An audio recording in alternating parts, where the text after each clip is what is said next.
ना हमारा कोई मित्र देश तो है नहीं, और चाइना के सामान की वजह से हमारे देश की मार्केट बुरी तरह से तबाह है। और अगर हम तय कर लें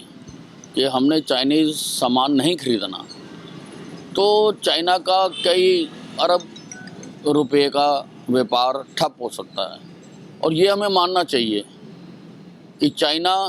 हमारे साथ व्यापार करके जो पैसा बनाता है, उसके जो वो हथियार बनाता है, वो हमारे जो दुश्मन हैं उन तक भी पहुंचने की पूरी संभावना रहती है।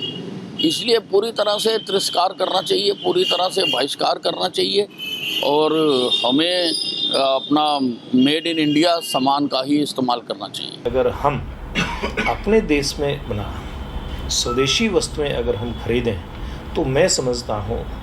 वो भी एक देश प्रेम प्रदर्शित करने का एक बहुत अच्छा और सुंदर तरीका हमारे देश के नागरिकों के द्वारा हो सकता है। तो मैं तो सभी हरियाणा प्रदेश की 2.5 करोड़ जनता से ये अपील करूँगा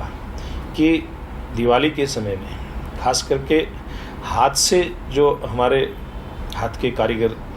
कुंभकार जिस प्रकार से दिया बनाते हैं और दूसरी इस प्रकार की वस्तुएं बनाते हैं, हम इस प्रकार की वस्तुएं खरीदें। एक तो हम अपने स्वदेशी जो हमारा स्वदेश का प्रेम है उसको भी प्रदर्शित करेंगे, दूसरा हमारा जो हाथ की कारीगरी रखने वाला, हाथ का हुनर रखने वाला हमारा एक मजदूर भाई है, हम उसकी भी रोजी रोटी में कहीं न कहीं बढ़ावा करने में कामयाब होंगे। तो इसलिए इस प्रकार से अपना व्यवहार हमें देश प्रेम प्रदर्शित करते हुए अगर करेंगे तो एक माकूल जवाब चीन जैसे जिनकी अलग तरह की रणनीति रहती है, इस प्रकार के देशों को हम दे सकेंगे।